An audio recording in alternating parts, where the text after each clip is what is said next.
It was a wonderful Veterans Day at colleges around the country. Students gathered around the Veterans Day tree singing old Veterans Day carols like, "I hope I don't get killed defending the rights of people who don't even appreciate those rights." Fa la la la la. College students were taught special Veterans Day lessons. For instance, some young people were startled to learn there were other ways to be a hero than screaming at someone on Twitter. Although some of those other ways sounded kind of dangerous, so maybe it's best to keep your heroism confined to social media for now.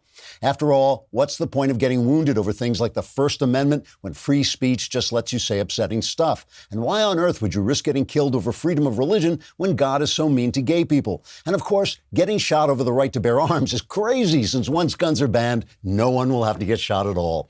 College students were also surprised to learn about such Veterans Day subjects as World War II, where race-obsessed, anti-Jewish, big government supporters who called themselves National Socialists somehow turned out to be the bad guys. How weird is that? Today, anyone who isn't a race-obsessed, anti-Jewish, big government National Socialist is worse than Hitler. But then World War II was in the old days when Hitler wasn't Donald Trump, but instead was Hitler. And you couldn't even call him Hitler on TV because he'd kill you, because he was Hitler instead of Donald Trump, which is just plain confusing. Although sometimes it's true soldiers do bad things like shooting austere religious scholars, mostly college students enjoyed Veterans Day because they got a holiday from gender studies class and can stay at their dorm rooms watching porn instead and wishing they could ask someone on a date without getting expelled. And isn't that the American life our veterans fought so hard to preserve? Trigger warning. I'm Andrew Klavan, and this is The Andrew Klavan Show. I feel hunky-dunky, life is tickety-boo. Birds are winging, also singing hunky-dunky-doo. Ship-shaped, ipsy-topsy, the world is zippity-zing. It's a wonderful day, hurrah, hooray! It makes me want to sing. Oh, hurrah, hooray! Oh, hooray, hurrah! So before we talk about stupid stuff like Democrats, let's have part 2 of our 4-part series on leftist ideas that don't make any sense and so reduce you to believing in stupid stuff like Democrats. Today, let's look at left-wing ideas about race. My own ideas about race are very simple, but they have the advantage of being coherent. I believe man was made in the image of God, and that hating a man for the way he is made is a sin against God, and if you sin against God, you go to hell, so don't do that.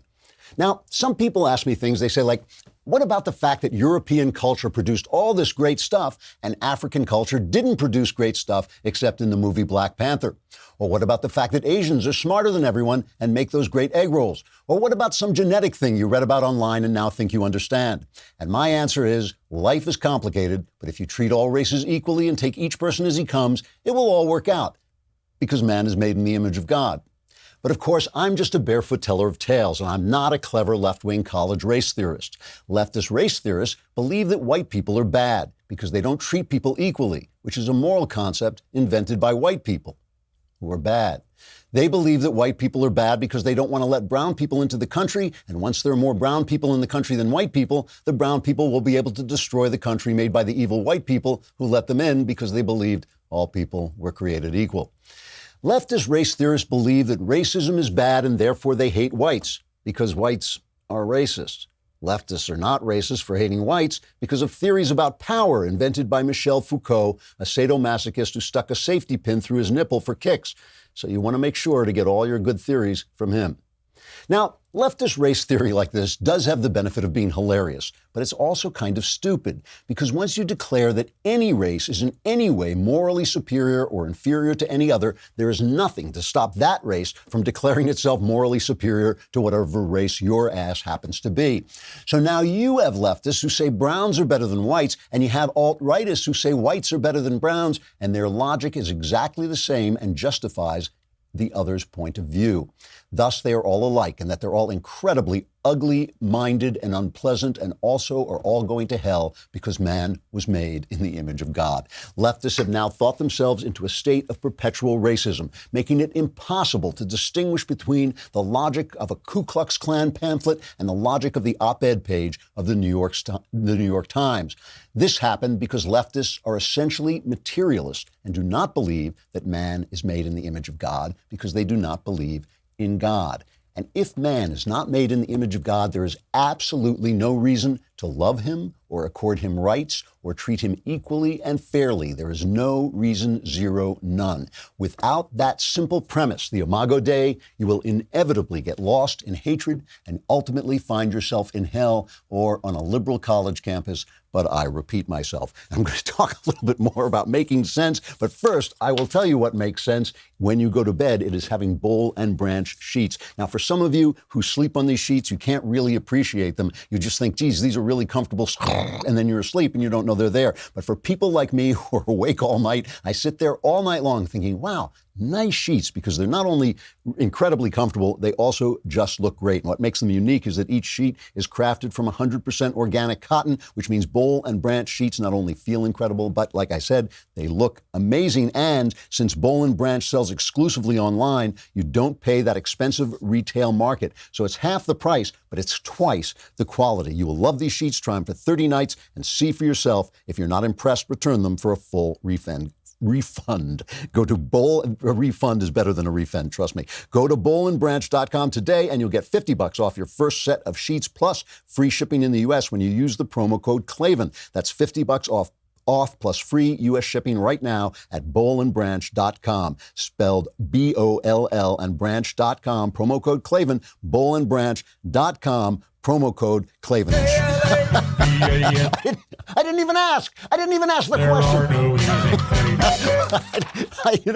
I'm going to talk later on about No Safe Spaces, the movie I went to, and at the end, they thanked all the people who made the thing possible. So help me.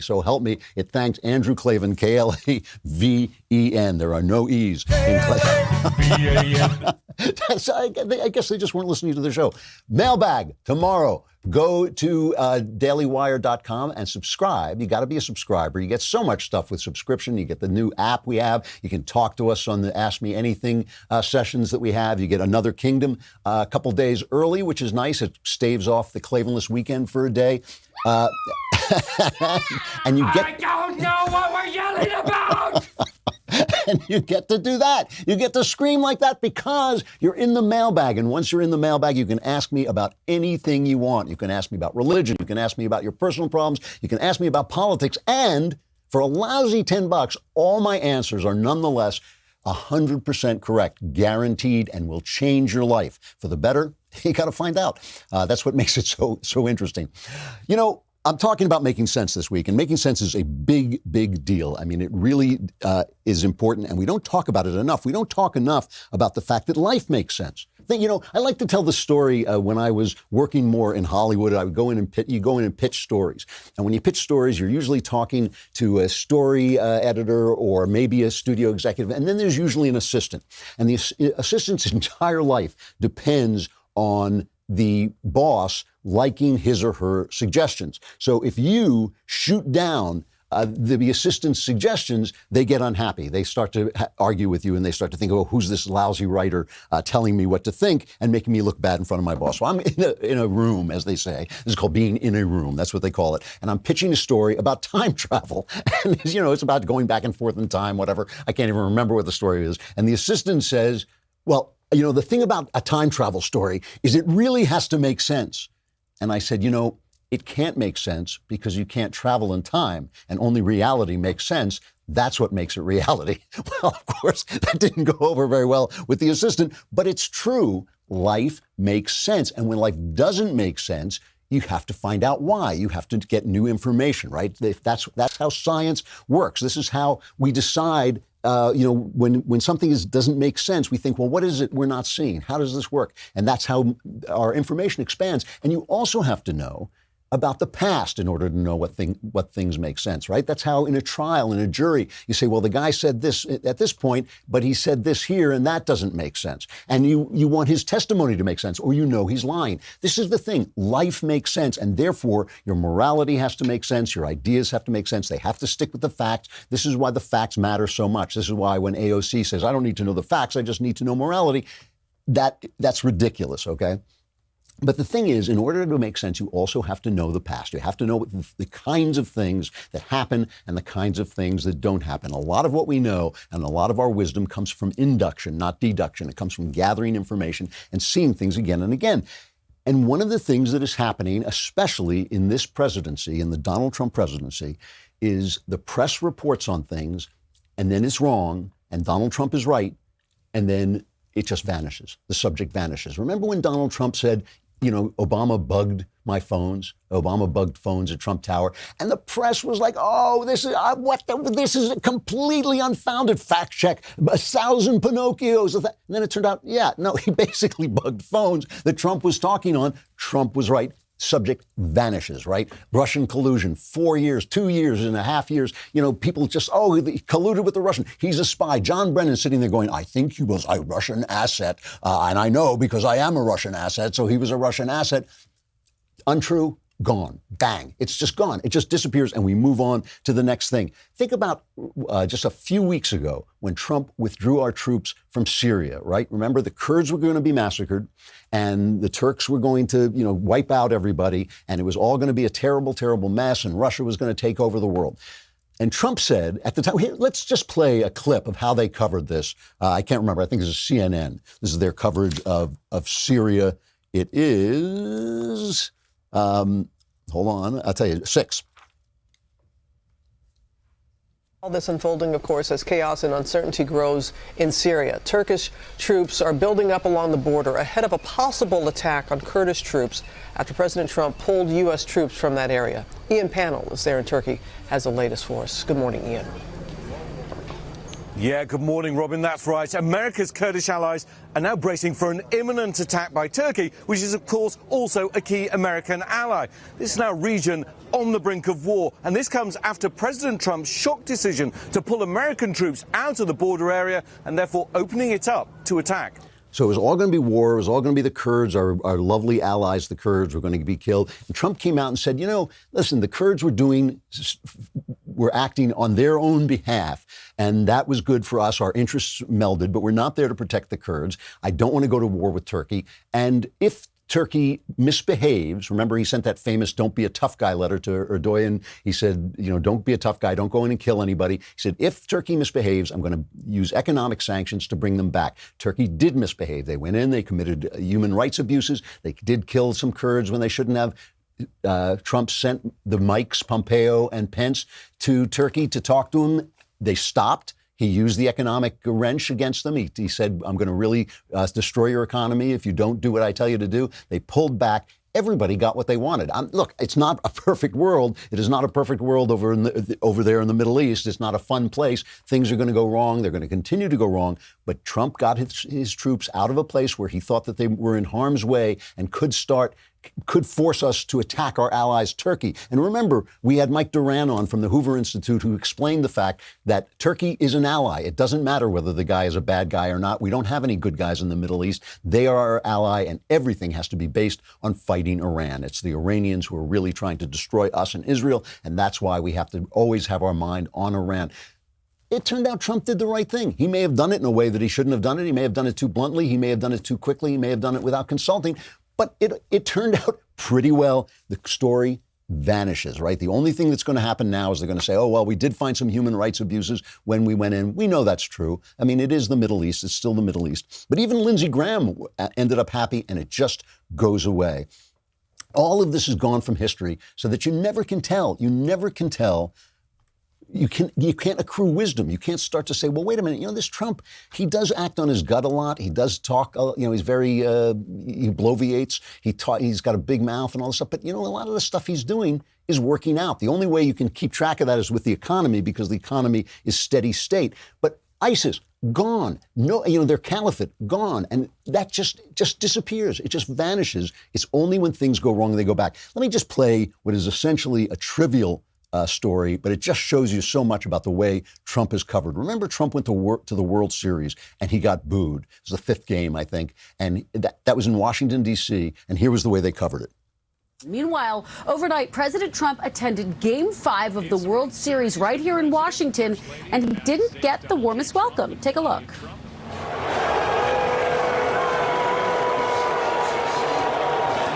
Mixed reaction there. You can hear some in the crowd booing him and even chants of "lock him up." The White House declined to comment overnight. Now to the World Series, where President Trump watched last night's game from a luxury suite. at Nationals Park in Washington, where he received what you would call less than a warm welcome from many people in the crowd.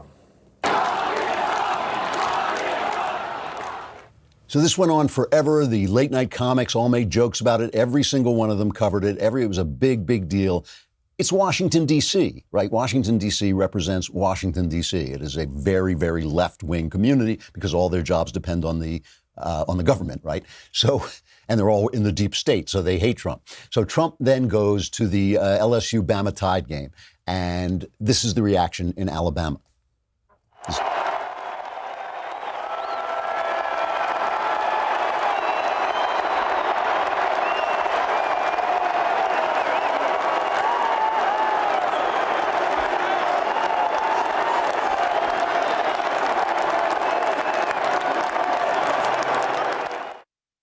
This guy a hug right here. I love this guy right here. That's really nice. Yeah. Come here. Yeah. That's really nice. They loved him. The students were giving interviews saying the impeachment thing was a sham and all this stuff. So Newsweek sports writer Scott McDonald said Trump's attendance at the game in Tuscaloosa draws comparisons to Richard Nixon, who in 1969 attended the game between the top two teams in the nation, Texas and Arkansas. McDonald predicts impeachment inquiries against Trump by the U.S. House of Representatives may go farther in this process than they did with Nixon because Nixon resigned the presidency. David Jackson of USA Today wrote about how presidents like Trump and Nixon, among others, use sports for political gain. So in other words, this was all about Donald Trump manipulating the audience. The way they cover the press, the way the press covers Trump is so insanely unfair that it essentially cancels out everything that Trump actually does. Trump keeps failing in the news, but he keeps succeeding in real life. The things he does work out over and over again. We'll talk about it in a second, but first, let us talk about ExpressVPN, because you want to protect the information on your computer. I love this thing. This is one of the only nice things Knowles ever did for me. He recommended ExpressVPN. It takes about 10 seconds, 90 seconds to put on your computer, and then it works in the background. You do not even know it's there. Your social security numbers are safe, your contact details, your credit scores, all those things can be taken from you online. You know this. This thing anonymizes what you're doing. Nobody knows where you are. Nobody knows your information. You can control how big corporations mishandle your data, but you can't control how they mishandle your data once they get it, but you can protect yourself from giving them that data. ExpressVPN works in the background. Like I said, it connects with just one click. It's lightning fast and costs less than $7 a month. If you use my special link, expressvpn.com/Klavan right now. Let me at least ask the question. Right now, you can arm yourself with an extra 3 months of ExpressVPN for free. You can support this show by letting them know that you heard about them here and protect yourself at the same time. That's expressvpn.com/Klavan for an extra 3 months free. Hey, by the way, how do you spell Klavan? K-L-A-V-A-N, there are no easy claims. So MRC, right, the Media Research Council, they do that wonderful Newsbuster site that I like so much. They write this: with virtually no chance Senate Republicans will vote to remove President Trump from office, House Democrats' drive for impeachment is more likely aimed at creating a deluge of negative daily headlines, hoping to cripple Trump going into next year's election. If that is indeed Democrats' goal, then the three broadcast networks are doing everything they can to help achieve this partisan objective. Overwhelmingly negative. MRC analysts have reviewed all coverage of President Trump and his administration on the ABC, CBS, and NBC evening newscast since 2017. Following the beginning of the impeachment inquiry on September 24th, this coverage has been even more hostile than normal. Out of 684 evaluative comments included in these broadcasts, a whopping 96% have been negative versus a meager 4% that have been positive. TV's fascination with Democrats' impeachment push has crowded out nearly all other news about the administration. During the 6 weeks since Speaker of the House Nancy Pelosi announced the start of the inquiry, the three networks' evening broadcast churned out 398 minutes of coverage to the Ukraine scandal, or more than 3/5 of all administration news. And here's the thing, right? So now we know everything is negative, and Trump's successes vanish. This is the important thing. The past, if Trump is a success, which he so often is, or if the Democrats turned out to be lying, which they so often are, that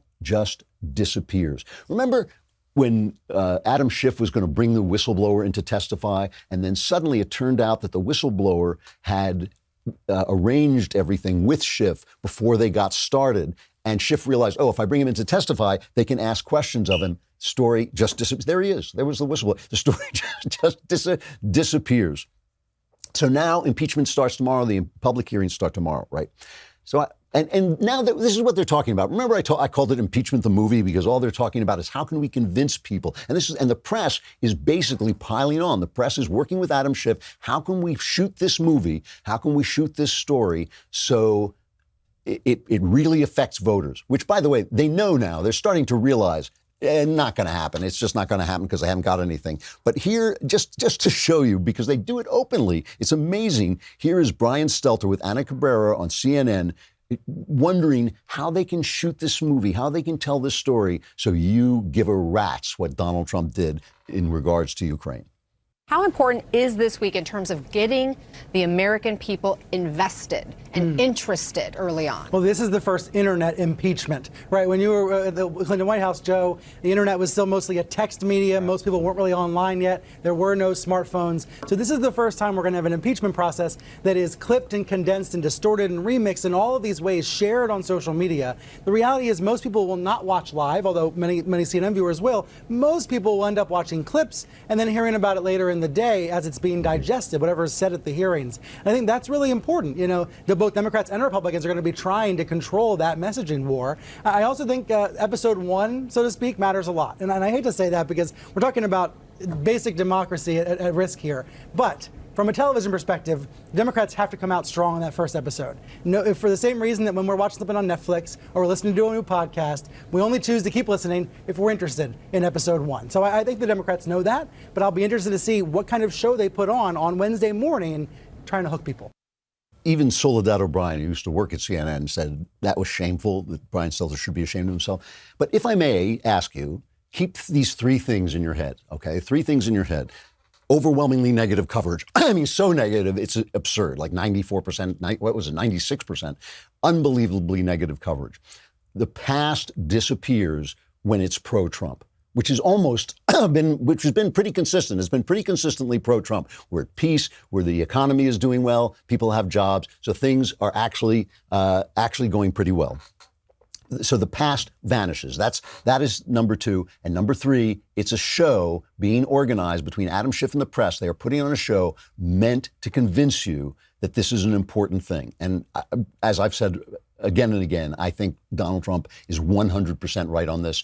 It's nonsense. It is a cover-up. It is absolute nonsense. Okay, so now let's talk about Lieutenant Colonel Alexander Vindman, right? Because now they have selectively released some transcripts, which is supposed to make this look like an open process when, of course, it hasn't been whatsoever. So remember Lieutenant Colonel Alexander Vindman, he was the Ukraine guy from the NSC, from the National Security Council. He was the guy, the Ukraine expert, and he was the first guy who was on the phone when Donald Trump said the things he did that we have a transcript of, so we know what was on there too. But this is how they promoted it on CBS and NBC. Remember now, this is testimony they haven't heard. They haven't heard it. It's behind closed doors. They're only getting Democrat versions of it. Tonight, bombshell impeachment testimony. A decorated Army officer testifies he sounded the alarm about the president's conduct. It's the first testimony from a White House official who directly heard that controversial phone call with Ukraine's leader. We're going to begin with that damning impeachment testimony today from a key witness, Army Lieutenant Colonel Alexander Vindman. The National Security Council's top expert on Ukraine is the first official to testify about what he directly heard during the controversial phone call that sparked the impeachment inquiry. Vindman says what he heard concerned him, and he alerted a top White House lawyer. Vindman joins other diplomats and former administration officials in confirming the details of the whistleblower's complaint. He says he's not, though, the mysterious whistleblower. One Democrat is calling today's testimony the nail in the coffin. Nancy Cordes leads off our coverage tonight on Capitol Hill. There was dramatic testimony in the House impeachment investigation by a decorated war hero who works on the National Security Council and was among those who heard that phone call between President Trump and his Ukrainian counterpart. Hallie Jackson now with late details on that. Bombshell testimony tonight. For the first time, a first-hand witness to the explosive conversation that ignited the impeachment. Wow. Wow.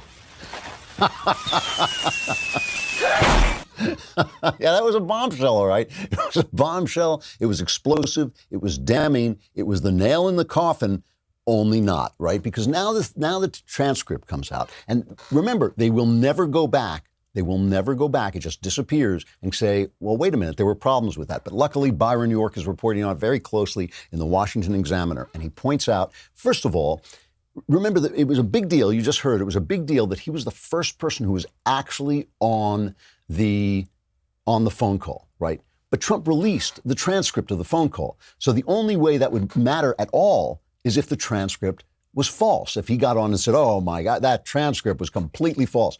But in fact, he attested, reading off York's reporting, Vindman attested to the overall accuracy of the rough transcript, contrary to some impeachment supporters who have suggested the White House is hiding an exact transcript that would reveal everything Trump said to the Ukrainian president. As one of a half dozen White House note takers listening to the call, Vindman testified that he tried unsuccessfully to make a few edits to the rough transcript as it was being prepared. He wanted the word Burisma, the corrupt Ukrainian energy company, to be used instead of just the words the company. But beyond that, Vindman had no problems with the transcript, and he specifically said he did not believe. So why is it a big deal that he was on the phone call? We were all on the phone call. We all had the transcript. When Trump supporters stand behind him at his rallies and say, read the transcript, they're absolutely right. They're absolutely right. We saw it. We saw what he said, all the ways he talked and said, if you could possibly do this, it would be great. And the Ukrainian president said he had no idea they were holding up money, the aid, and he didn't feel any pressure whatsoever. Vindman himself, right, in this bombshell, damning, nail in the coffin testimony, right, he himself said he had no legal objections to what Trump said. He just didn't think it was good foreign policy. Vindman said several times, again, Byron York in the Washington Examiner said several times that he was not a lawyer and did not know if Trump's words amounted to a crime, but he felt they were wrong. That was when Republican Congressman John Ratcliffe, a former U.S. attorney, tried to get to the root of Vindman's concerns, what was really bothering him. And here's the transcript. This is Ratcliffe saying, I'm trying to find out if you were reporting it because you thought there was something wrong with respect to policy or there was something wrong with respect to law. And what I understand you to say is that you weren't certain that there was anything improper with respect to the law, but you had concerns about U.S. policy. Is that a fair characterization? And in fact, he says, I would characterize it, says Vindman, as I thought it was wrong, and I was sharing those views. I was deeply concerned about the implications for bilateral relations, U.S. national security interests, in that if this was exposed, it would be seen as a partisan play by Ukraine. So he didn't like the president's foreign policy. You know what? Sometimes I don't like the president's foreign policy. It has nothing to do with anything. What we're getting is a picture all around. We're getting a picture of a State Department, an entrenched bureaucracy that doesn't like Mike Pompeo, that doesn't like Donald Trump, that is angry that Trump fired Ukrainian Ambassador Marie Yovanovitch. They want revenge. This is like James Comey, right? They get angry when you fire him and they want revenge. That's what we're seeing. And this is now going to come out in public, and the Republicans are saying, well, we want to bring on people to talk about Joe Biden and Hunter Biden, because how can we know whether Trump was doing the right thing and asking for an investigation if we don't know what Joe Biden and Hunter Biden were doing? They're not going to allow that. Adam Schiff's not going to allow that. We'll see whether they allow any other witnesses. We'll see whether they allow questioning that exposes the fact that a lot of this is just opinion, a lot of it is third and fourth person, and none of it is first person, because we all read the transcript. And they're saying Rudy Giuliani was behind the scenes doing all this stuff and he was manipulating this. We know that Trump wanted the Ukrainians to investigate corruption, including the corruption of Joe Biden's son. We know he wanted to do that.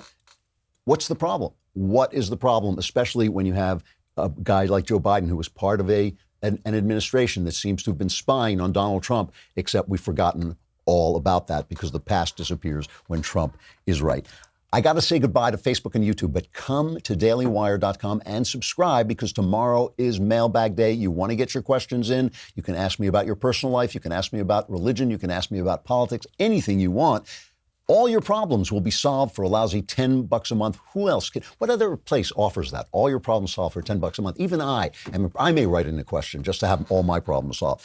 We have a guest coming up. Come on over to dailywire.com.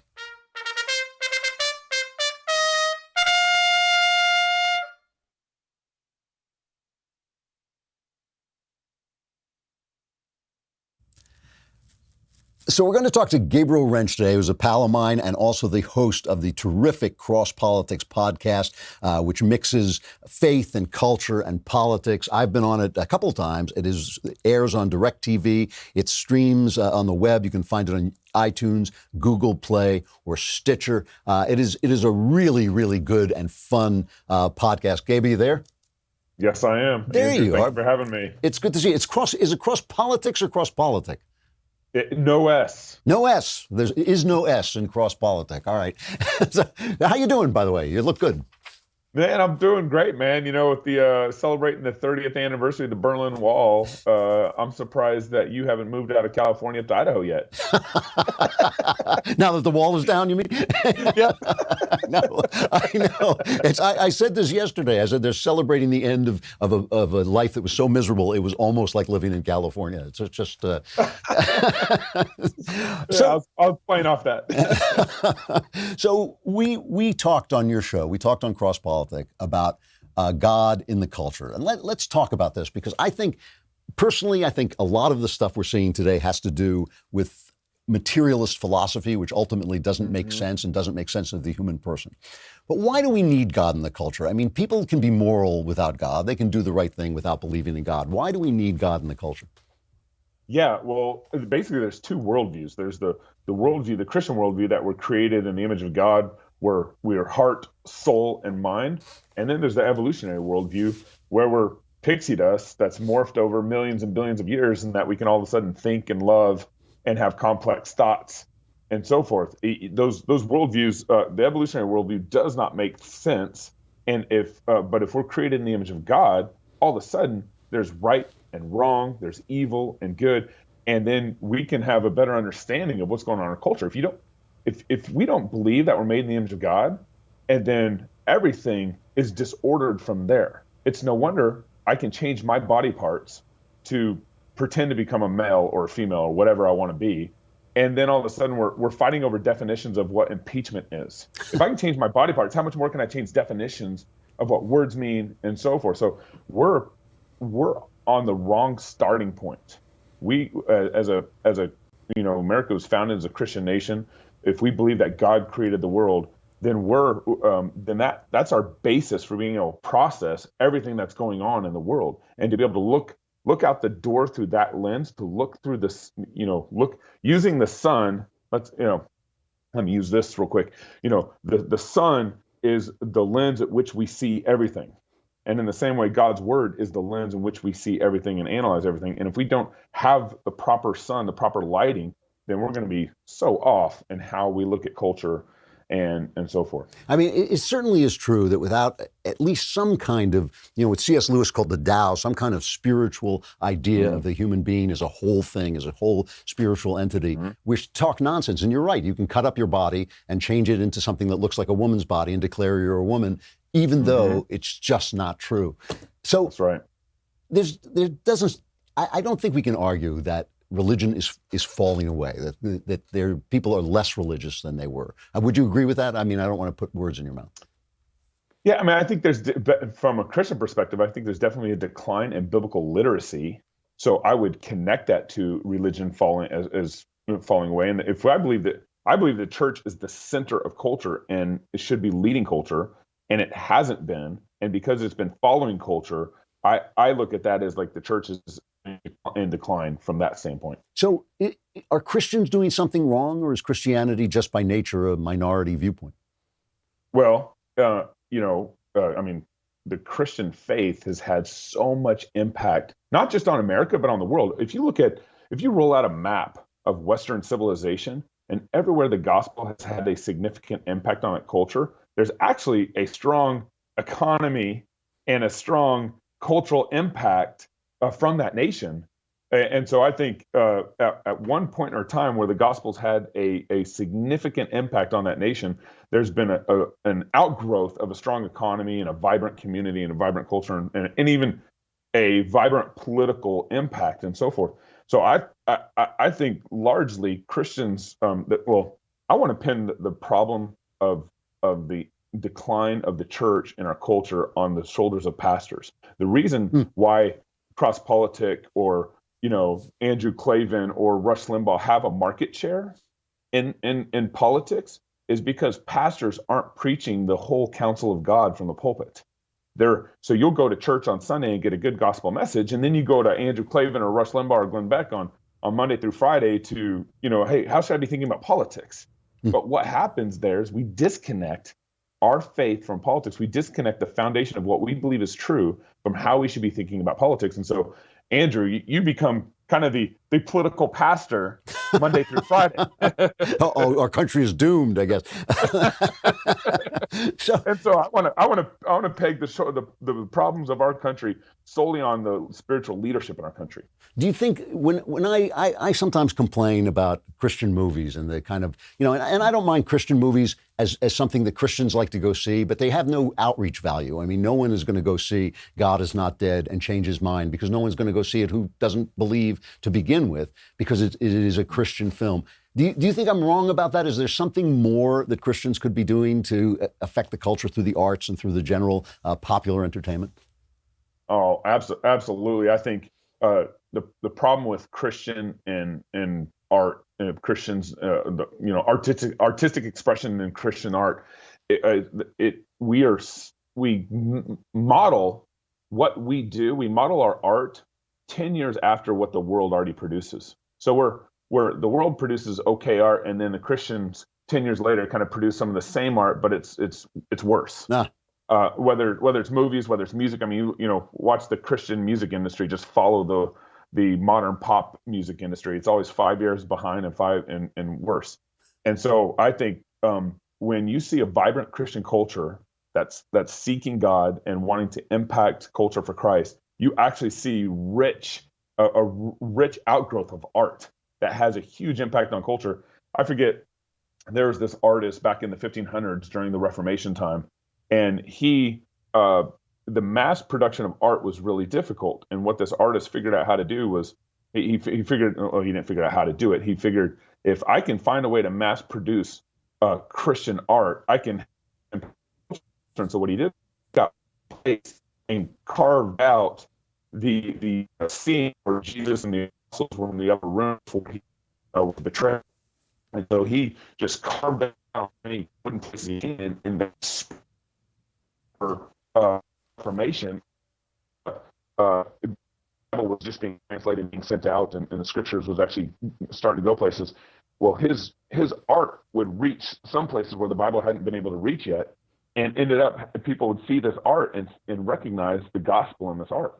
And so I think there's a number of examples where good, solid Christian art, movies, poetry, you can look in the rich history, rich tradition of Christian art, but we're in a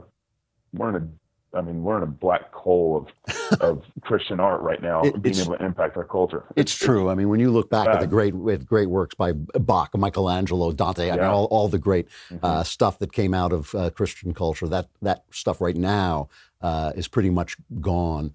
Let me ask you, I'm running out of time, but I want to ask you, when you started out, you were talking about evolution. Is science a problem for Christianity? I mean, I love science. I'm more likely to listen to a scientist tell me about science than I am to search for science in the Bible. I don't care how God makes the world. I mean, it's like I assume that scientists will figure that out for me. Is it a problem? I mean, is Christianity naturally at odds with science? It shouldn't be, because God created the whole world. Right. So God created all the molecules and everything that we see in the world. So it shouldn't be. The problem is we don't have a worldview for processing what science should look like. So even evolutionists have faith in their own science. They believe the world is 4.6 billion years old, Well, were they there when the world had a big bang? No, they have faith in their carbon dating. They have faith in their processes and their and so the issue is not faith. The issue is how we understand God's world and how we are able to read His word in relationship to natural revelation.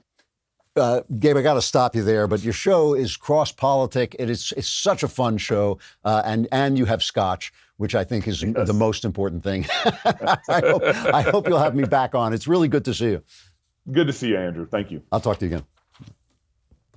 So, final reflection. Last night, Safe Spaces, the new documentary starring Adam Carolla and Dennis Prager, had its premiere, and we had a red carpet event at Grauman's Chinese Theater. I saw some really big stars there, like Ben Shapiro and Michael Knowles were there, and Dave Rubin was there. A lot of friends. It was a lot too conservative Hollywood, which I think was it's really nice. It's really nice to see people turn up for this Madison McQueen production. The director... I don't know what we're yelling about! well, we're about to find out. The director is Justin Folk, who made his bones with Klavan on the Culture. He really was one of the guiding forces, certainly the visual guiding force between Klavan on the Culture, and he's only gotten better and better, and the direction of the film is absolutely terrific. Let's take a quick look at the trailer, a little bit of the trailer of No Safe Spaces, which is about free speech, or the lack thereof, on college campuses, again starring Adam Carolla and Dennis Prager.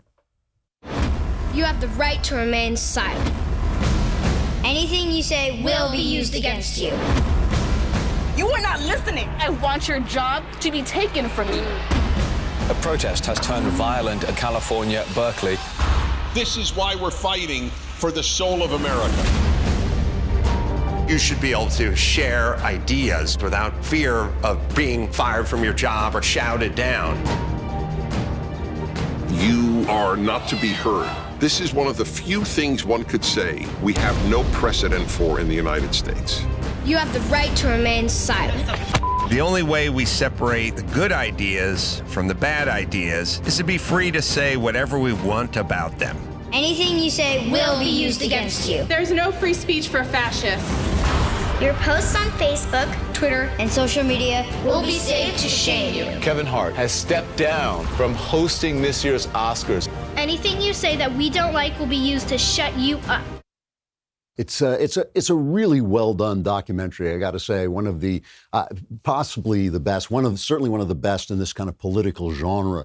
And you can go on nosafespaces.com and get tickets for wherever it's playing, which is not enough theaters yet, but they are accruing theaters. They are getting more and more theaters. They need investors as well. If you happen to have a couple bucks, they need investors because nowadays you have to bring your own publicity money to the table to get the theaters that you want. But really, I mean, you know that I had those people pounding on the door and screaming and yelling when I was making a speech, and I'm like a wonderful guy. So like for some of these people who aren't as glorious as I am, it's even worse. And I think that it's a terrible, terrible thing to do to children. It is a terrible, terrible thing to do to children, to tell them, and these are children, basically. They're young adults, you know.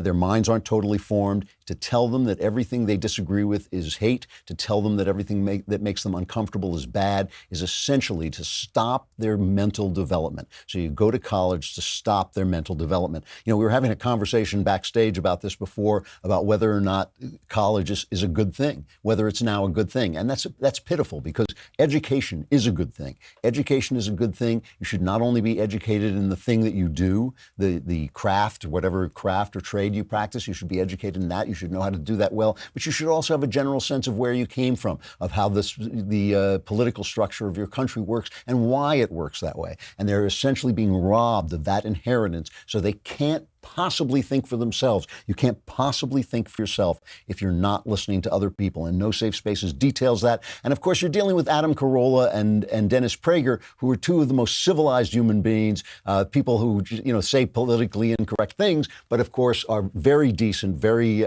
thoughtful people. And the idea that they are being shut down and they're being canceled is completely absurd. It really is. And the things that are happening on college campuses are what's so deadly about them is these people move into the industries that matter. They move into Google, they move into journalism, they move into college, they become future teachers. They become the minds that control the future, and they do not understand anything. If you are down shouting somebody down, silencing somebody, declaring somebody who disagrees with you hateful, declaring somebody who disagrees with you fascist, if you are doing that, you do not know anything. You are an ignorant fool, and you're being made into a fool. It's really not the fault of an 18, 19-year-old for being foolish. 18, 19-year-olds are foolish. It is the fault of the administration that is teaching them not to think, not to listen, not to be challenged in their ideas. And No Safe Spaces, terrific documentary about how that works and what it's leading to, which is pretty frightening.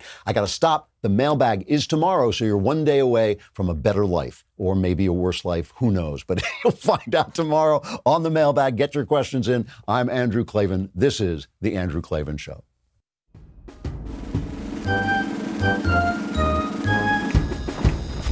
Oh, hooray, hurrah. The Andrew Klavan Show is produced by Austin Stevens and directed by Mike Joyner. Executive producer, Jeremy Boring. Senior producer, Jonathan Hay. And our supervising producers are Mathis Glover and Robert Sterling. Assistant director, Pavel Wydowski. Edited by Adam Sayevitz. Audio is mixed by Mike Cormina. Hair and makeup is by Jesua Alvera. Animations are by Cynthia Angulo. And our production assistant is Nick Sheehan. The Andrew Klavan Show is a Daily Wire production. Copyright Daily Wire 2019. On the Matt Walsh Show, we're not just discussing politics. We're talking culture, faith, family, all of the things that are really important to you. So come join the conversation.